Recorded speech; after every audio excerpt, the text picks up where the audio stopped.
The padlock had rusted solid. Tuan Nguyen, 53, with $4,100 to his name and a folded deed in his pocket, had been working it with a pry bar for 20 minutes in the wet Gulf heat before the hasp sheared and dropped in the weeds. The town already had its version of him. The man who lost the family plant, who signed the papers his partner slid across the table, and woke up a deckhand at 50. At the ice house they set it low when he passed. What he had come to open was the Fontenot Cannery, a hurricane-gutted hulk. The county had condemned and appraised at $200. Its tin roof peeled back like a can lid. The roll door would not move because it was welded shut years before from the inside. And behind it, behind a second brick door, a man the whole coast called broke had kept something running in the dark for 30 years. The first time Tuan ever saw Odell Fontenot, the old man was face down in the Mississippi Sound in a squall. For the rest of Odell's life, neither of them said a word about it. It was the fall of 1995, late in the season. Tuan was 23 years old and decking on a boat called the Cap'n Chris out of Bayou La Batre. His father had brought the family across in 1980, off a boat and then a plane and then a bus. He had landed in that low green corner of Alabama, where the Vietnamese who came after the war were learning to shrimp the same grounds the Cajuns and the old Bayou families had worked for 100 years. There had been trouble in the early days.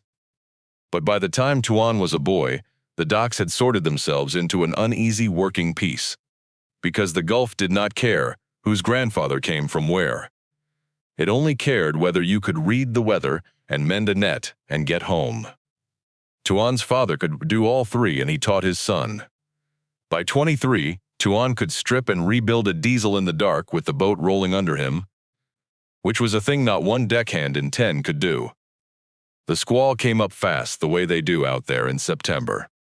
A wall of green-black cloud off the southwest that dropped the light out of the afternoon in the space of 10 minutes. The Cap'n Chris was running for the pass with her nets already up when they saw the little lugger wallowing off Petit Bois Island, low in the water. Her one man was bailing with a bucket because his pump had quit and his engine had drowned. The lugger was the Marie Estelle, 26 feet of old cypress and older paint. The man in her was near 60 even then, gray and heavy and past the age when a sensible man goes out alone in a boat that size. A wave took her sideways while they watched and put him over the rail into the chop. Tuan did not think about it. He went off the Cap'n Chris with a line around his chest and swam into the trough after the old man. It took both of them and the captain hauling to get the old man back over the rail. By then the Marie Estelle was going down by the stern with her nose pointed at the sky. They got a line on her too and dragged her in behind them, swamped to the gunwales. It was full dark and pouring when they finally lay against the fuel dock at Bayou La Batre, with the old man wrapped in a wool blanket, shaking and not saying much. His name was Odell Fontenot. Tuan knew it the way you the name painted on the side of a building you have walked past your whole life. Fontenot Seafood. The Cannery. It had been the biggest thing on the waterfront once. 300 people on the line in the good years, the smell of cooking shrimp hanging over the whole town. It had closed that same spring, when the imports came in cheap, and the packers who bought Fontenot's pack went and bought it frozen from across the ocean at half the price. Everybody knew Fontenot had gone under. It was the kind of thing the town talked about, the way you talk about a death in a family that used to be rich. The next morning the squall had blown through and left the sky washed and enormous. Tuan went down to the dock before the others were up and pumped the Marie Estelle out and pulled her drowned engine down. It was an old Ford Lehman, a marinized tractor motor, honest and simple, and Tuan knew it the way he knew his own hands. He drained the seawater out of the crankcase, pulled the injectors, dried the whole of it, and got fresh fuel through it. A little after noon he had her turning over, rough and then smooth, blowing a clean gray smoke and settling into the loping idle those old laymans have. Odell Fontenot stood on the dock in dry borrowed clothes and watched a Vietnamese kid he had never met bring his boat back from the dead. When it was running, he took out a wet $100 bill that had been in his pocket through all of it and held it out.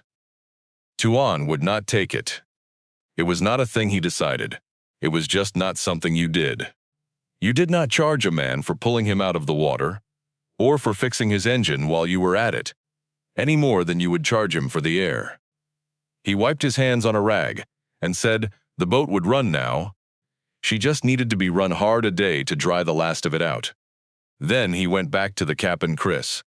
He did not tell anybody. His father had pulled 2 men out of the water in his life and never mentioned either one. Tuan had learned that whatever you did on the water, you let the water have it back and did not carry it around on land. He forgot about it mostly. He was 23 and he had his own life coming at him fast. 30 years later, he understood that Odell Fontenot had never forgotten it for a single day. But that was 30 years off. A great deal happened to Tuan Nguyen in between. He married a Bayou La Batre girl named Mai, whose people netted the same water his did, and they had a daughter, Ling, and a son, Danny. Tuan worked his way up off other men's decks and did what his father had dreamed of and never quite reached. He built a little seafood processing house of his own, Nguyen Gulf Seafood. It had a header, a picking room, a blast freezer, and a dock where the local boats could sell close to home without hauling their catch 30 miles up the coast to the big packers in Mobile. It was a metal building on a piece of filled ground with his name over the door. To Tuan, it was everything, because it meant that when Danny grew up there would be something for him that was not somebody else's boat. He had a partner in it. That was the thing he came back to in the years after, turning it over the way your tongue goes to a broken tooth. A man named Wade Hollis, who had money when Tuan had none, who came in for a half share and put up the cash for the freezer, and the truck and the licenses, and who had a way with the paperwork that Tuan did not. For 9 years it worked.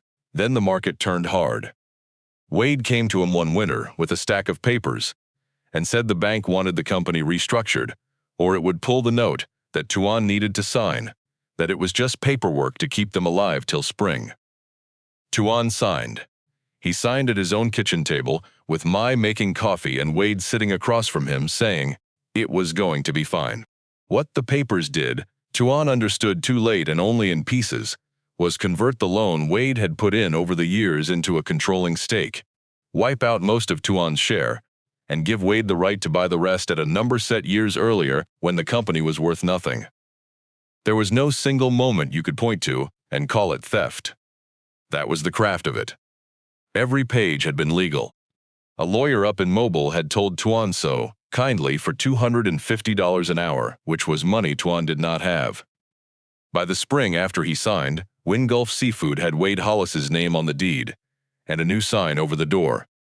Tuan was standing on the filled ground he had bought, and hauled and packed himself, watching another man's truck back up to his dock.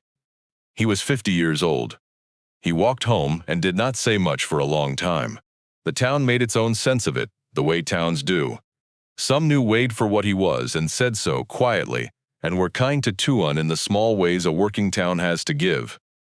But a lot of them just saw the sign change and heard that Nguyen had signed the papers himself. They drew the easy line, that Tuan had run the place into the ground and been bought out, that the Nguyen boy who was supposed to make something had lost the family plant. A town keeps the version of a story that takes the least work to carry.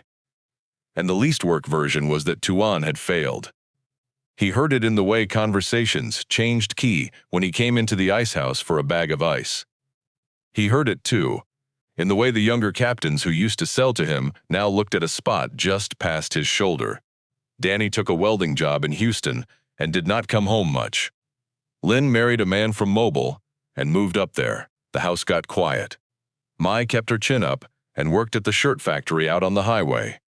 She never once said a word to make Tuan feel smaller than he already felt, which was its own kind of largeness he did not have the words to thank her for. So at 53, Tuan Nguyen was back where his father had started, decking on other men's boats. He worked mostly aboard a 46-foot steel-hulled trawler called the Miss Odette, owned by a Cajun named Sonny Trosclair. Sonny was one of the few captains on the bayou who had never once looked past Tuan's shoulder. Sonny paid a deckhand's share and paid it straight. He needed a man who could keep an aging boat running as much as pull a net, and Tuan could do both. It left him, after fuel and the split, and what he sent up to help with Lynn's baby, with $4,100 in a credit union account and not much prospect of it growing. He was tired in a way that sleep did not touch. He had built the one thing he wanted to build, and a man had taken it with a pen. There did not seem to be anything to do about that, except get up before light and go pull nets and come home. The one person on the whole waterfront who talked to Tuan like the last 4 years had not happened was Delia Guidry. Delia was near 70, a broad, slow-moving woman with hands like a man's from 60 years of mending net. She was the dockmaster at the town's public wharf, which meant she assigned the slips, settled the fights, and knew every boat, every debt, and every grudge on that water going back before Tuan was born. She had known him since he was a boy stacking baskets, and known his father. She did not have it in her to change key when he walked up. She sat in the door of her net shed in the afternoons, with a needle the size of a chopstick, throwing mesh. Tuan got in the habit of stopping there on his way off the dock, because it was the one place he did not have to hold his face a certain way. It was Delia who told him Odelle Fontenot was dying. She told him on a Thursday in the last week of September, a low pressure sitting out in the Gulf that the radio kept saying might come to something, and might not. The water was flat and oily, and the heat pressed down like a hand. Odelle was up at the big hospital in Mobile, she said, in the part where they take you when there is nothing left to do. He had been asking after Tuan, by name. Delia did not know why. Nobody had seen much of Odelle in years. After the Cannery closed, he had gone quiet, an old Cajun bachelor rattling around in a shotgun house on Shellbelt Road, with a truck older than most of the men on the dock. The town had filed him under finished, the way it had filed the Cannery. But he was asking for Tuan, and if Tuan had it in him to make the drive, he ought to make it soon, because soon was not going to be long. Tuan could not think of a single reason Odelle Fontenot would want to see him. He had not spoken to the man more than twice in 30 years, both times a nod across a parking lot. He almost did not go. But his father had raised him that you do not refuse a dying man a small thing. So on Saturday morning, in a clean shirt, with the low in the Gulf still sitting there undecided, Tuan drove up to Mobile and found the floor in the room and stood in the doorway not knowing what he had come for. Odelle Fontenot had gone down to almost nothing. A big man collapsed into himself, the flesh gone off him so the frame showed. His skin was the color of old candle wax against the white sheet, tubes in him, a machine keeping a slow green line going on a screen. But his eyes, when they came open and found Tuan in the doorway, were the same, sharp and dark, and entirely present. They moved over Tuan's face the way a man reads a chart, and something in them settled, as if he had been holding a question a long time. And here at last was the answer. "You came," Odelle said. His voice was a scrape. "I wasn't sure you would." Tuan came into the room and stood by the bed and did not know what to do with his hands. He said he had heard Odelle was poorly. He said it in the flat, careful way you say a thing to a sick man. Odelle made a sound that might have been a laugh. "Poorly," Odelle said. "That's a nice word for it." He lay a while getting his breath, and the machine ticked. Out the window, Mobile went about its Saturday under a sky the color of a wet oyster shell. Then he said, "You don't know why you're here." Tuan said no, he didn't. Odelle told him to pull the tray table over. On it, pushed to one side, was a brown 9x12 envelope, soft at the corners the way a thing gets when a man has handled it a long time. Odelle told him to open it. Inside was a ring of keys, a dozen of them, heavy old brass and steel worn bright at the bows, on a shackle with a brass tag gone smooth, and a folded document, several pages, blue back the way legal papers used to be. When Tuan unfolded it, he saw it was a quitclaim deed, drawn up plainly, notarized, dated 11 days before, conveying all of Odelle Fontenot's right and title in a described parcel on the Bayou La Batre waterfront, together with the improvements thereon, to Tuan Nguyen, for the sum of $1 and other good and valuable consideration. His own name in the body of it, spelled right, middle name and all. The parcel was the Cannery. Tuan stood there and read it twice and felt the floor go a little unreal under him. He said this had to be a mistake. He said Odell did not owe him anything. The words came out of him before he understood what they were admitting to, that there was a debt at all, that 30 years ago, on a wet dock, a thing had passed between them that a man might spend a life carrying. "It's not a mistake," Odell said. "I had the lawyer draw it careful. It'll hold." He turned his head on the pillow and looked at Tuan with those present dark eyes. "The building's condemned. County wants $200 off it if they can find a fool to pay the taxes. There's liens on it, back taxes, a little over 1,000. You'll have to clear those or it don't stick. Can you do that?" Tuan said he could not think why he would. He said he did not have money to be paying taxes on a ruin. Odell was quiet a moment. Then he said the thing Tuan would turn over for the rest of his life. He said, "It ain't a ruin. Everybody thinks it's a ruin. That's how I kept it." He wet his lips.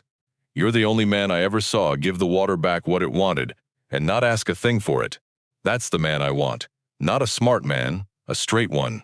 His breath was going short. "Go open it. The little door on the north side, the man door. That's the long brass key. Don't let him tell you what's in there before you see it yourself."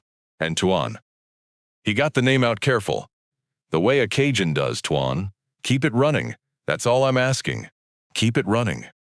Tuan wanted to ask keep what running, but a nurse came in then. Odell's eyes were closing, the strength going out of him like water out of a hull, and the moment for questions was past. Tuan folded the deed back into the envelope with the keys, and then he said, because it seemed important that the old man hear it, "I'll clear the liens." Odell's hand moved on the sheet. Might have been a nod. Tuan drove home with the envelope on the seat beside him, and the low still sitting out in the Gulf. 8 days later, Delia told him Odell Fontenot was gone. There was no funeral to speak of. A handful of old-timers were at the Catholic Church, Delia among them, and a priest who had to be told twice how to say the name. Then a man who had once employed 300 people went into the ground under a stone that said only his name and his years. The estate had not opened. There would be no reading of a will.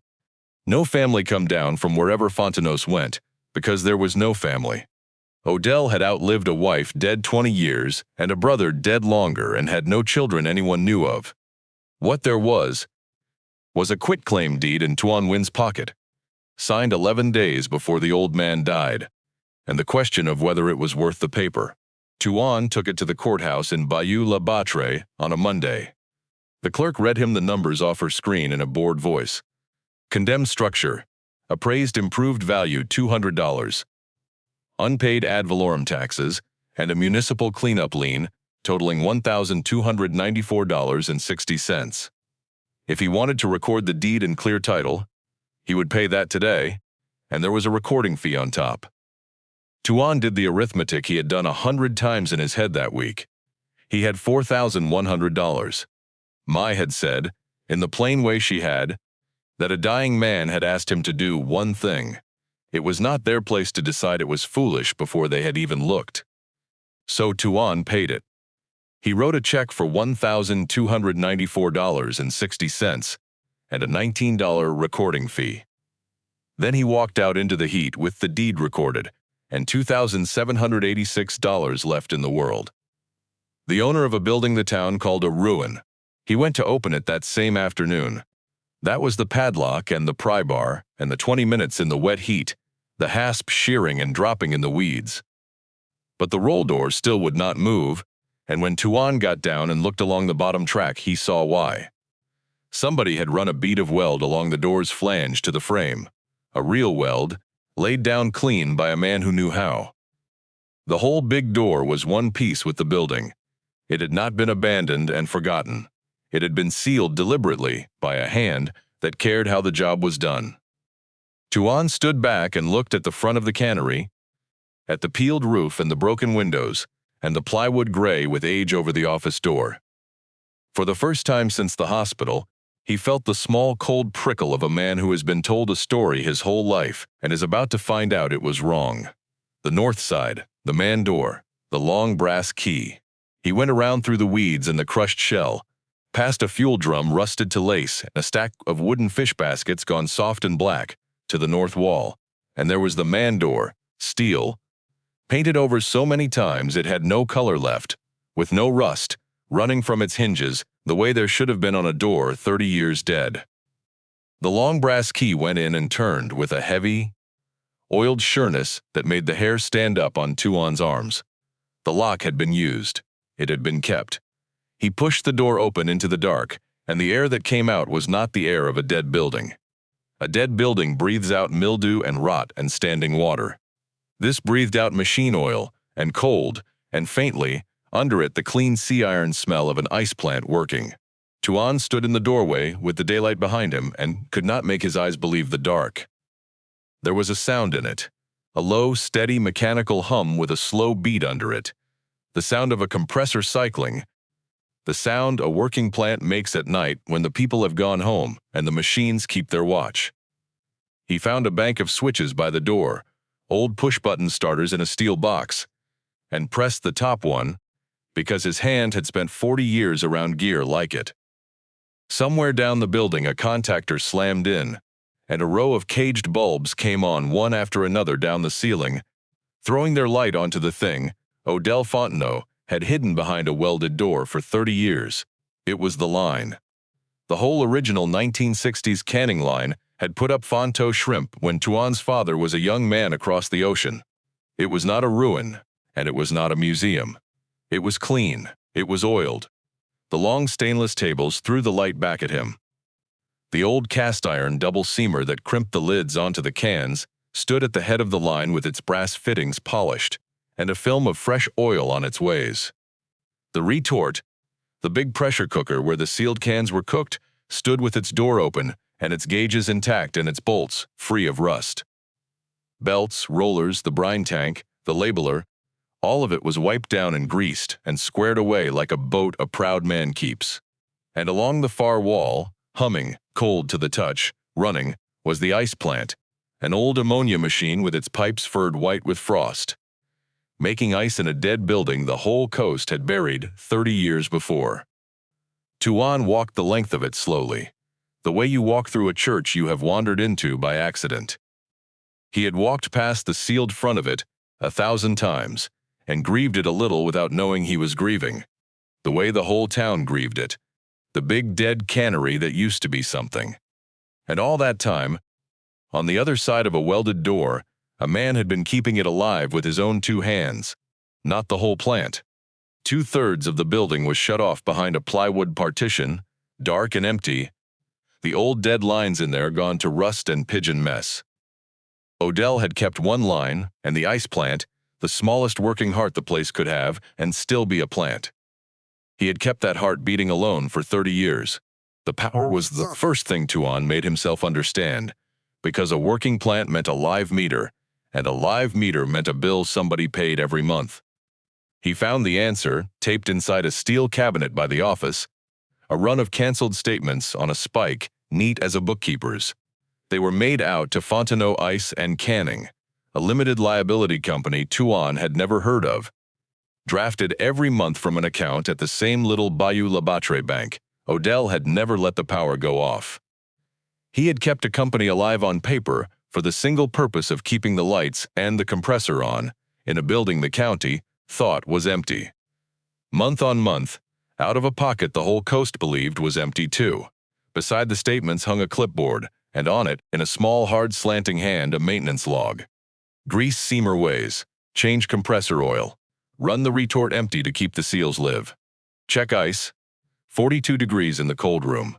Every entry dated, the last 3 weeks before Odell went into the hospital, in a hand gone shakier than the early pages, but still unmistakably. The same careful man writing down what he had done that day to keep his secret alive. Tuan sat down on an upturned bucket in the middle of the running line and put his face in his hands.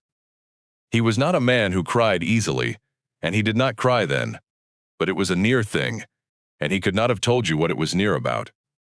Grief, maybe, for a man he had barely known, or the feeling of a debt he did not know he was owed being paid all at once, 30 years late, in a currency he did not yet understand. He did not tell the town. He told Mai, that night, the 2 of them at the kitchen table where he had signed his own plant away. Mai listened with her hands around a cup and said, when he was done. He gave it to you because he trusted you to keep his secret, not just the machine. She was right, though it would take Tuan a while to see how completely. He went back before light the next morning, and every day that week, and did the only thing he knew how to do with a machine, which was learn it. He read every page of the log. He greased what it said to grease. He worked out how a can of shrimp had gone from the brine tank to the cooker to the label in 1970. And he found, in a storeroom off the line, a stack of flattened can blanks, a pallet of empty jars, and a roll of labels gone brittle at the edges. Fontenot's Choice, a blue label with a shrimp boat on it ready to be run. The plant was not a monument. It was loaded and oiled, and one shift away from putting up a pack. Tuan began to understand that Odell had not kept it running out of sentiment. He had kept it running because he had been using it. The proof of that was behind the second door. At the cold end of the line, past the ice plant, there was a room. It had been the cold room, the original one, a block of poured concrete with a foot of cork and tar in the walls. It was built in 1961 to hold ice and iced product, before the newer coolers went in. It had a heavy insulated door, and the door was not the barrier. Beside it, where a second, wider doorway had plainly once opened into the room, was a wall of bricked shut by hand. A long time ago, the mortar joint struck neat. The whole of it was painted over gray to match the concrete, so that unless you knew the room's shape, you would take it for a solid wall. Odell had bricked off part of his own cold room, and the insulated door beside it, the one you would use, was fitted with a hasp and a padlock. None of the dozen keys on the brass ring fit it. Tuan stood in front of the bricked wall a long time, and understood that Odell had built his secret in layers. Each layer was meant to turn back a different kind of person. A, the roll door for the town and the weather. The brick for anyone who got past the roll door. And no key at all for the last of it. Whoever finally came in would have to want it badly enough to break through, and would be, by the breaking, a man who meant to stay. He came back the next morning with a cold chisel and a 3-pound hammer and a pry bar from Sonny Trosclair's boat. He did not pick the lock, because Odell had not left him a key. A locked thing you have been given the right to open. You open the way the man meant it opened. He set the chisel in a mortar joint and swung. It took him most of a morning. The brick was old and hard, and the mortar harder. The room behind gave back a flat, dead echo, with each blow that told him it was not empty. He worked one brick loose, and then its neighbors, the sweat running off him in the closed heat of the plant, the ice plant humming its slow beat behind him. He worked until he had a hole he could put his head and a work light through. He put the light in first. It was not treasure, if treasure is what you were hoping. There was no gold, no cash in banded stacks, nothing that would flash in a beam. The room, maybe 8 feet by 12, dry and cool from the cork in its walls and the ice plant next to it, was full of records. Shelving from floor to ceiling, steel shelving, and on the shelves, ranked and boxed and labeled, 30 years of ledgers. Tuan pulled the hole wider and climbed through, and stood in the cool dark of that room with his light going over the spines. And he began, without yet understanding a word of it, to read the actual life's work of Odell Fontenot. They were dock ledgers, the big cloth-bound account books a fish house keeps, 1 to a year. They went back to 1995, the very year the town buried the Cannery. Tuan took the oldest down and held the light on it. It was a buy sheet, column after column in Odell's small hard hand, a date, a boat's name, a captain's name, a species, a weight, a price per pound, a total. Page after page, day after day through a season and then a season. 30 seasons stacked on those shelves. Odell Fontenot had been buying shrimp. All those years the whole coast thought Fontenot seafood was a dead thing behind a welded door. Odell had been quietly, steadily buying the local boat's catch, running some of it through the one line he kept alive, and writing every pound down in a book nobody was ever meant to see. Tuan ran his finger down a column and stopped, and held the light closer, because the prices did not make sense. He had lived and died by shrimp prices his whole life. He knew what the market paid in a good year and a bad one, knew the number that meant a captain made his fuel back, and the number that meant he did not. And the numbers in Odell's book, In the bad years especially, the years the imports had the market on the floor, and boats were tying up because it cost more to go than to stay, were wrong. They were too high. Where the market had paid 90 cents a pound, and a man could not make his fuel at 90 cents, Odell had paid $2.10. Cash on the dock. In a year the rest of the coast was paying 90. He had done it not once as a favor but as a policy, boat after boat, season after season, for 30 years. There was a second set of columns at the back of each ledger, and when Tuan worked out what they were, he had to sit down on an overturned crate. They were the sell side, what Odell had done with the shrimp after he bought it. Some he had run through the little line and canned under the old blue label, and moved to a couple of stores and a wholesaler over in Mississippi who asked no questions. Most he had simply sold on, iced, to the same big packers who had killed the plant at the floor price the market was paying, 90 cents, 80, whatever the day gave. He had bought at $2.10 and sold at 90 cents, on purpose.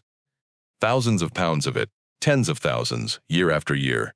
He had written the difference down in a column he had headed, in that small slanting script, simply, carry, the carry. What he carried so the boats did not have to. Tuan added a single bad year in his head, the pounds against the gap, and the number was so large he did it again. It came out the same, and he understood that Odell Fontenot had been quietly spending a fortune, his family's fortune, the whole worth of a cannery that had once employed 300 people, to keep the boats of Bayou La Batre from going under in the bad years. He had done it in secret, so that not one captain would ever know he had been carried, so every man could go home believing he had made his own fuel with his own net. A fisherman will take a fair price and will not take charity, and pride is a thing you can save a man's life by protecting. Tuan went to Delia Guidry. He did not show her the ledgers, not yet.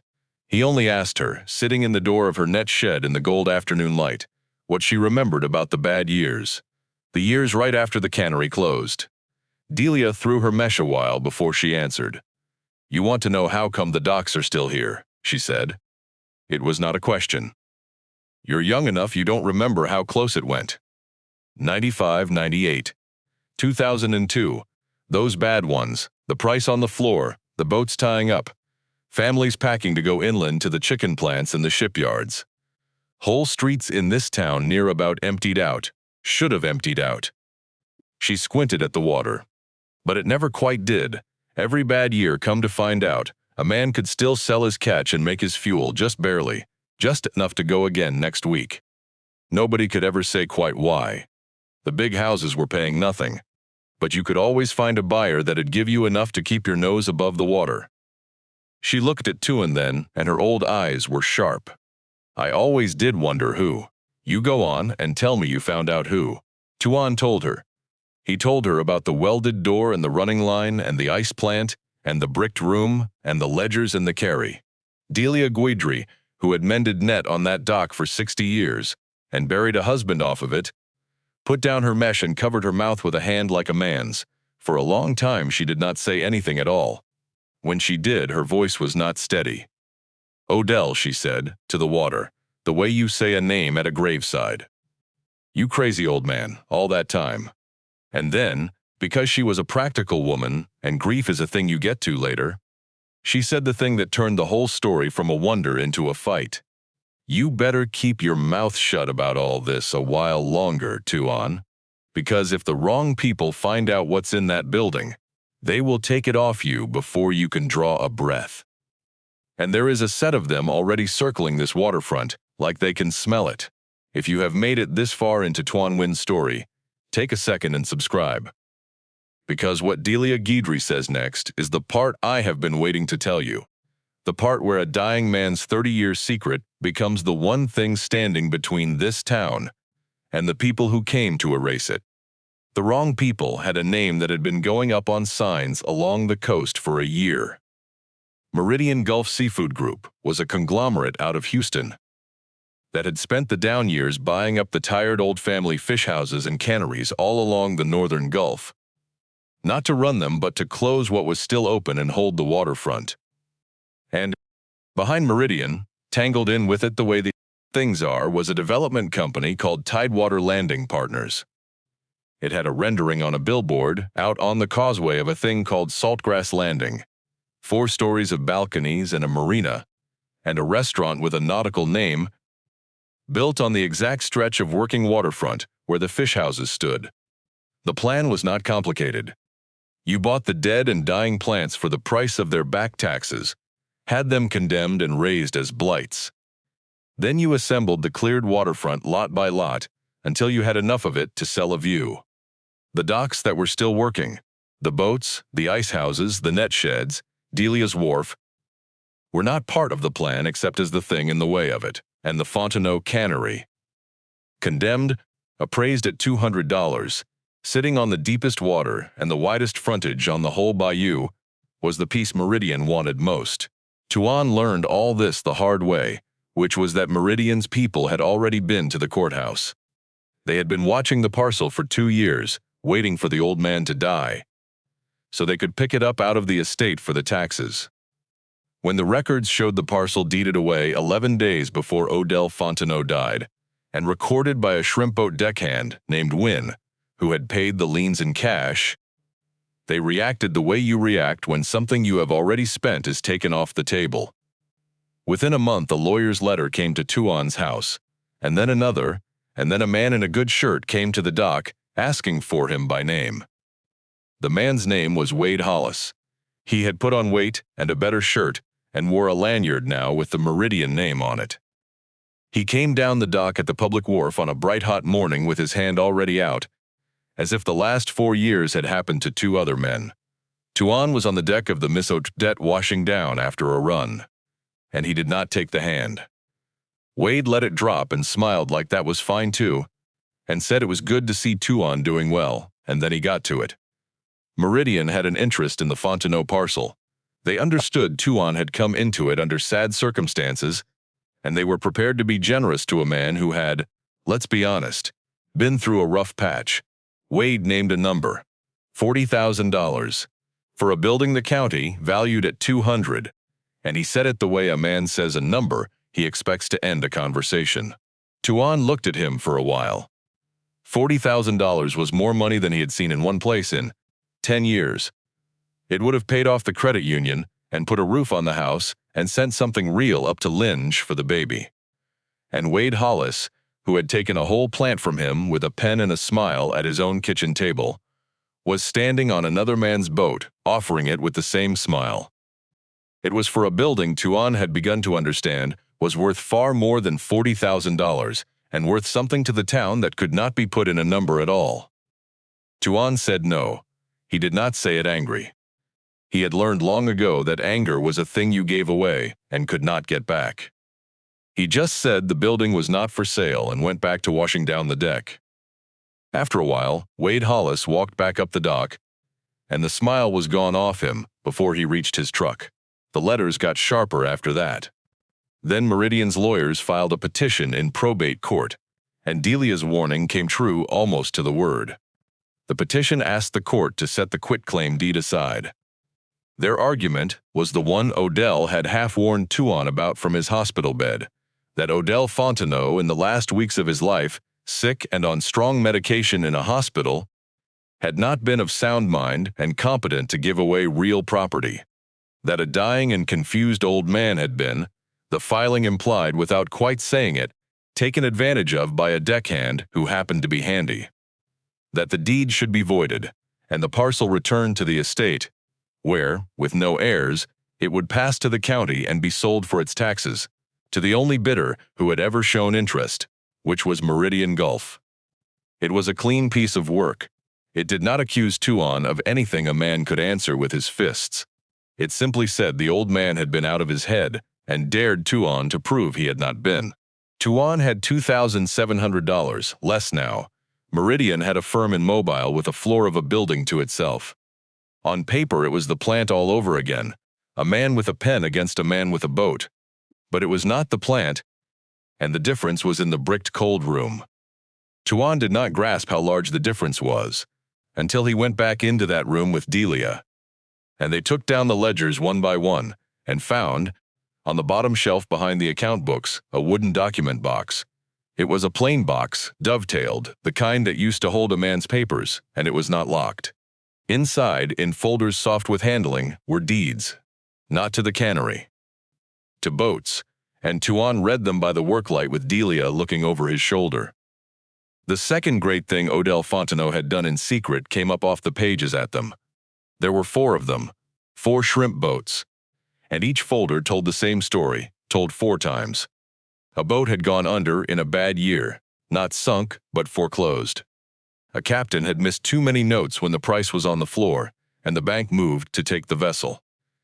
That is the taking of a fishing family's whole life. Because without the boat, there is no next season, and without a next season the family packs up and goes inland to the plants and the shipyards, and the town loses them for good. And in each folder, a record of what had happened instead. A marine lender's payoff. A quiet purchase off the bank's books, the foreclosed boat bought up before it could be hauled away, and sold to some outfit in Texas or Louisiana. And then the part that stopped Tuan's breath. In each case, Odell Fontenot had bought the boat, paid it clear with his own money. Then he deeded it, put it in the name of the very family that had lost it. Not in his own name, not the Cannery's. In the fisherman's own name, so the man went on captaining a boat he believed the bank had let him keep. He never knew it had been bought out from under the foreclosure and handed back to him, free and clear, by the old man he sold his shrimp to. Tuan read the boat names off the deeds, and each one went into him like a hook. The Cher Amy, held in the name of Raleigh Aurso, who had captained her out of that bayou for 18 years, telling anyone who asked that he'd been lucky with his bank. The Bien Dong, held in the name of Hai Pham, whose family Tuan had known his whole life. Hai had wept at the dock the day he thought he'd lost her, and never understood why the loss reversed itself. The Saint Estelle. Tuan held that one a long time, because the name on the deed was Boone Guidry, Delia's husband, dead now 11 years, drowned off his own boat in a norther. Delia had captained the Saint Estelle herself after him, and then sold her share, and did not like to talk about those years.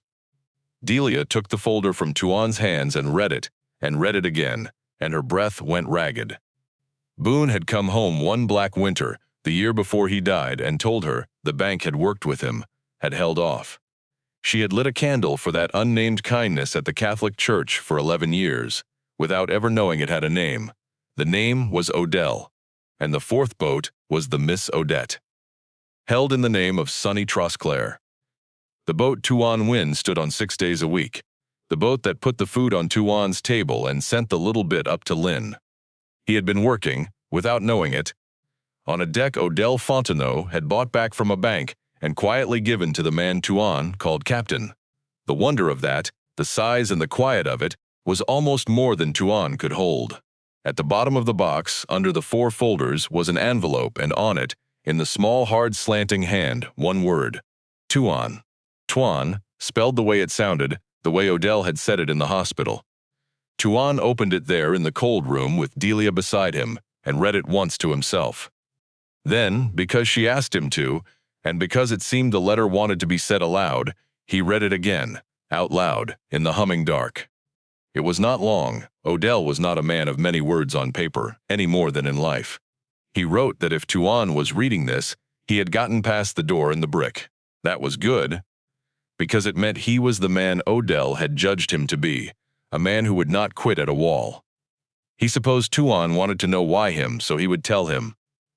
He wrote about a squall in the fall of 1995, off Petit Bois, and a young deckhand who came off a boat on a line into the trough, after an old fool who had no business being out there. That deckhand brought the Marie Estelle back from the dead the next morning with his own hands, and would not take $1 for any of it.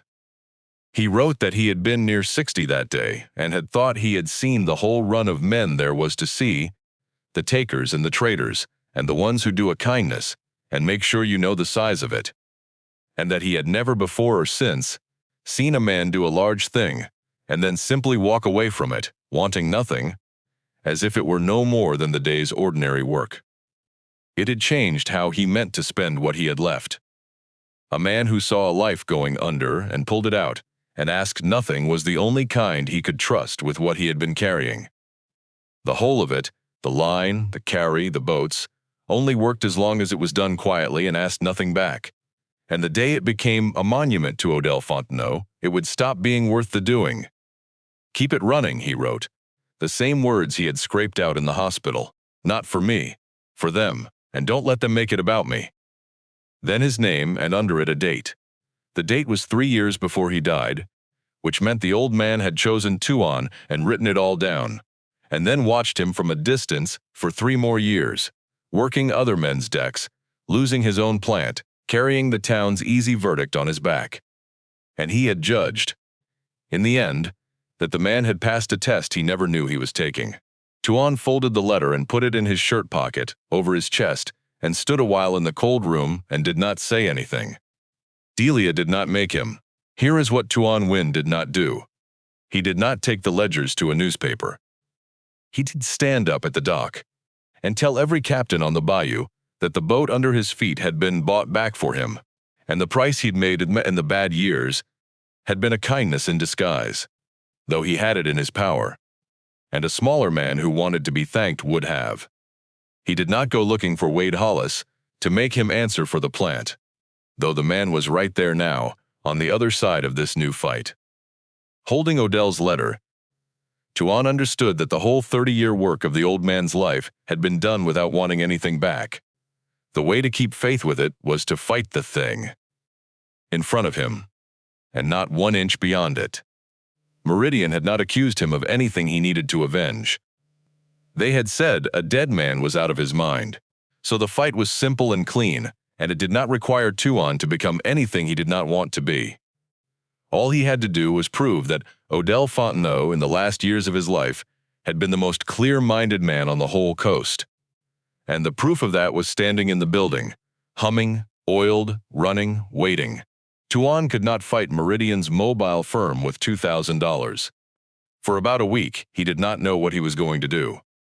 Then Delia Guidry took the matter out of his hands, the way she had taken the town's small matters into her hands for 50 years.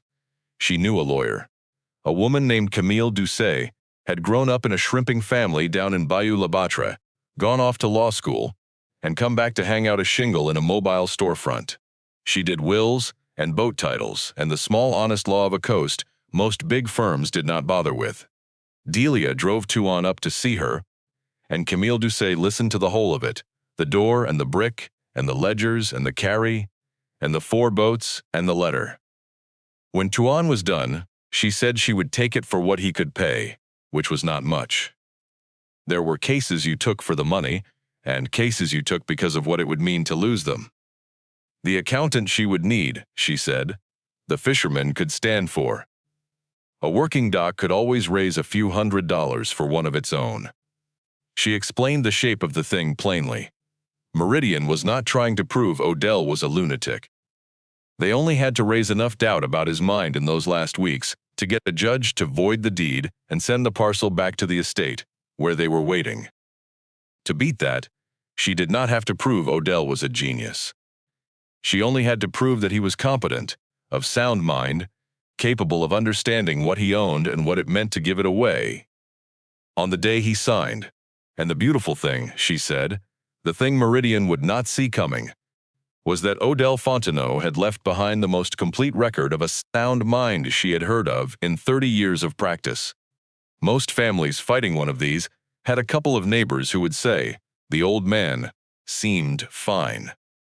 Tuan had a working factory the man had maintained alone, with dated entries in his own hand up to 3 weeks before the hospital. He had 30 years of account books balanced to the penny, 4 legally executed conveyances of vessel title, a confused man could not have managed, and a whole town of witnesses who had done business with Odell and found him sharp as a fish knife. There was only one thing Camille Doucet asked Tuan to decide, and it was the hard one. To win, she would have to open the door, bring the carry into the light, put the ledgers into the record. Let the whole coast learn that the price it had made in the bad years had not been the price at all, that a dead man had been carrying them. It was the very thing Odell had bricked a wall to prevent, the very thing the letter begged him not to do, Don't let them make it about me. Tuan sat with that 2 days, walking the running line alone in the evenings, and in the end he saw the narrow path that kept faith. He told Camille Doucet she could put in the maintenance log, and the fact that the plant ran, and that Odell kept books, all the proof of a sound mind. But the carry, the $2.10 buys, the size of what the old man had spent and why, that stayed in the box unless Meridian forced it out. He would give the court a competent man, not the coast a saint to gawk at, and the 4 boats stayed sealed too, because those deeds were not Tuan's to reveal. They belonged to 4 families who had a right to learn it, or never learn it, in their own time. The hearing was set for a Tuesday in the last week of October, in the probate court up in the county seat. By then, the weather that had been sitting in the Gulf all month had finally swung east and come ashore 200 miles down the coast. Bayou La Batre got only the tail of it.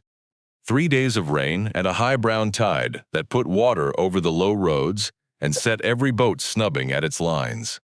Tuan spent those 3 days in the cannery, with the doors shut against the wind, checking the plant, greasing what wanted grease, running the retort empty to keep the seals live, the way the log said. He kept it running through the storm, because that was the one thing he had been asked to do. On the morning of the hearing, the courtroom was fuller than a probate matter over a $200 ruin had an right to make it. Delia had done that. She had gone up and down the docks for 2 weeks, quiet, the way she did everything, and had not told the captains the whole of it. She had only told them that the developers, who wanted to raze the waterfront, were trying to take back the one piece that had gotten away, and were doing it by calling a good dead man crazy, and that a fellow off the docks named Tuan Nguyen was standing up to them alone. That was enough. Sonny Trosclair was there, and Hai Pham, and Raleigh Arso, and a dozen other captains and deckhands and net menders in their clean shirts, every one of them having lost a day's run to be there.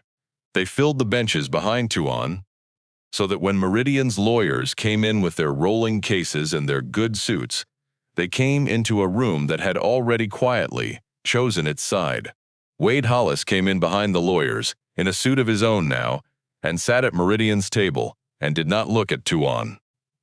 Meridian's lawyer was smooth and unhurried, and made his case the way Camille Doucet had said he would. He spoke of a beloved elderly member of the community, 91 pounds at the end, on strong medication in a hospital bed, with no family to look after his interests. And he spoke of a deed to valuable waterfront property, signed away 11 days before his death, to a man with, the lawyer said, choosing the words like a man laying down cards, his own recent history of financial reversals and business failures. He let that sit. He said, Meridian took no pleasure in this. It was simply their duty, as the party with the only good faith interest in the estate, to ask the court to look hard at whether a dying and isolated old man had truly known what he was doing. He sat down. If you did not know Odell Fontenot, it sounded like mercy. Then Camille Doucet stood up, and she did not raise her voice, and she laid the old man's mind out on the table one dated page at a time. She put the maintenance log into evidence and walked the judge through it, entry by entry, dated in Odell's hand, the last one 3 weeks before he entered the hospital. Grease seamerways. Change compressor oil. Check ice 42 degrees. She put in the utility statements, 30 years of them. A company kept current to the month. She put in the account books, and had a forensic accountant she had found testify, for a modest fee, spending 20 minutes showing the court that the ledgers balanced, year over year, to the cent in a single consistent hand that did not deteriorate into confusion, but stayed clear and exact right to the final entries. This was not the paperwork of a clouded mind, but of a bookkeeper. She put in the 4 vessel conveyances, correctly drawn and filed. And she asked the court to consider whether a man too confused to give away a condemned building could have executed 4 clean transfers of documented property. And then she said that if the court had any doubt remaining, there was a thing it could do that no affidavit could match. It could go and look. The judge was a woman near 60 named Harriet Cade, who had sat that bench a long time and heard every kind of estate fight there was. Families at each other over a farm, a house, a coin collection. She had a low tolerance for lawyers telling her what a dead person would have wanted. She looked at the maintenance log a long moment and at the room full of fishermen in their clean shirts. She said that in 30 years, she had never once been asked to tour a factory to settle a probate matter, and that she thought she would like to. She recessed the hearing, and that same afternoon, with the rain gone off to the east and the sky scrubbed pale and huge over the water, drove down to Bayou La Batre, with the lawyers behind her, and half the gallery behind them. Tuan unlocked the man door on the north side with the long brass key, and let the county into Odell Fontenot's secret. He had turned the lights on ahead of them and started the line, so that when the judge came through the door, the plant was not a sleeping thing but a running one. The belts were turning, the seamer clicking through its cycle, the ice plant humming its slow beat, the whole clean-oiled length of it throwing the light back the way it had thrown it back at Tuan the first day. Judge Cade walked the line slowly. She put her hand on the polished ways of the old seamer and looked at the film of fresh oil on her fingers. She read the clipboard on its nail. She stood in front of the ice plant, felt the cold coming off it, and looked at the frost-furred white on the pipes, ice being made that hour in a building the county had condemned. She was quiet a long time. Meridian's smooth lawyer stood near the door and said nothing, because there was nothing to say. You cannot argue that the mind that kept this running for 30 years, that oiled these ways and balanced these books, and wrote down 42 degrees 3 weeks before he went to die, did not know what it owned. The dead man was in every wiped surface of it, sane and exact and present. The whole coast that had buried him as a broke old fool stood in the door of his secret, and understood, all at once, how wrong it had been. They took the testimony back at the courthouse the next morning. But the visit had already broken the back of Meridian's case, and everyone knew it. The captains testified one after another, and none of them knew about the carry or the boats, because Tuan had kept those sealed. So what they gave the court was only the ordinary truth, which was enough. Sonny Trosclair said he had sold shrimp to Odell off and on for years, cash on the dock. The old man had counted the weight himself and figured the price in his head faster than Sonny could do it on paper, right up until the last month. And a man who tried to cheat Odell on account only tried it once. Hi Fam said Odell had known every boat on that water by the sound of her engine and could tell you who she was before she cleared the point. Raleigh Arceau said the sharpest man he ever dealt with on that dock was Odell Fontenot. And if the court was trying to decide whether Odell knew his own mind, it was wasting a working man's morning.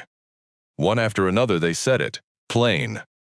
And the picture Meridian had drawn, of a confused and isolated old man with no one to look after him, could not survive a single one of them. Here was the town he had looked after, come to look after him back. Delia Guidry testified last. She was the only one Tuan had told the whole of it to, and she kept faith. She did not open the box in that courtroom.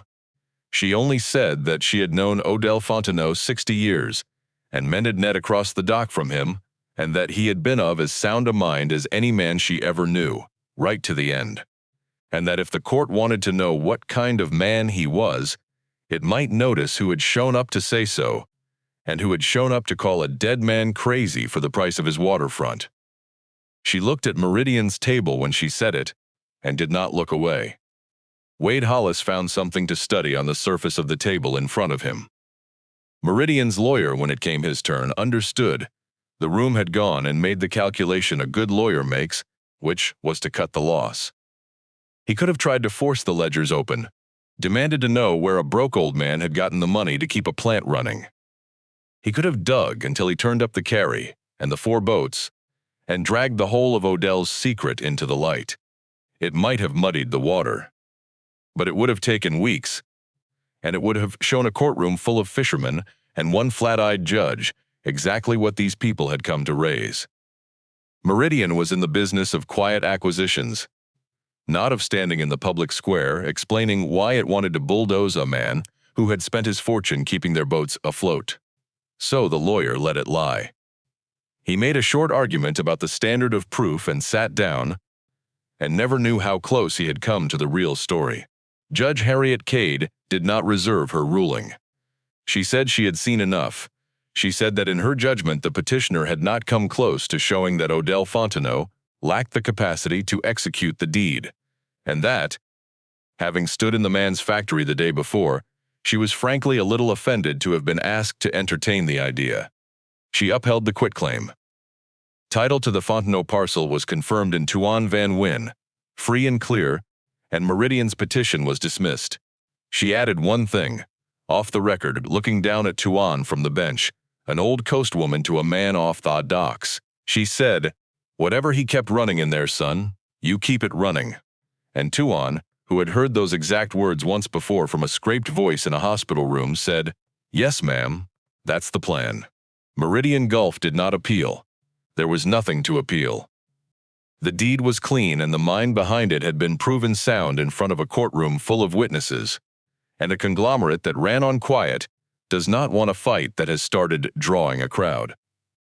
Tidewater Landing Partners let its option on the two closed plants down the Bayou lapse over that winter, and the billboard on the causeway with the rendering of Saltgrass Landing faded through a season of sun and salt, and then one day was a blank whiteboard again, and then an advertisement for a personal injury lawyer. The waterfront did not become a view. It stayed what it had always been, a working dock, ugly and alive, smelling of diesel and shrimp and the marsh at low tide. And the boats went out of it before light, the way they had for 100 years.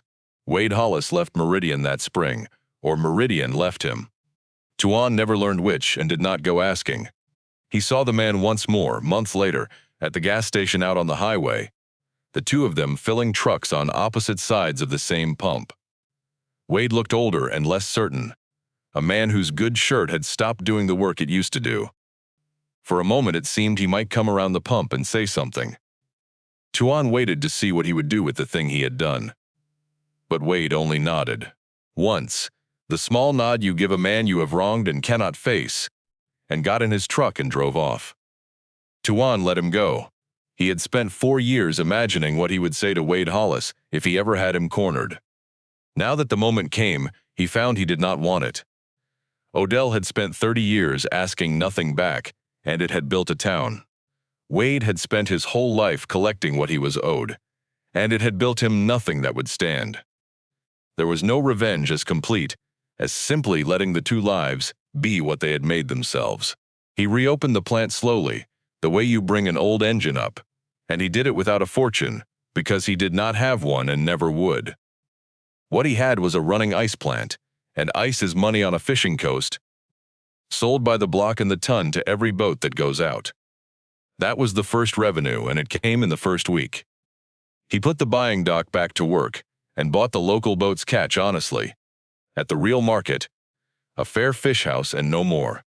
He could not carry the fleet the way Odell had, and he did not pretend he could. He ran small batches through the old line under the blue Fontenot's Choice label, and sold them to the same little stores and the wholesaler over in Mississippi. It did not make much, but it made some. And it kept the seamer clicking and the retort hot, and the old machine doing the work it was built to do, instead of standing as a monument to a dead man, which was the one thing Odell had asked it never to become. Tuan kept the name Fontenot on the building.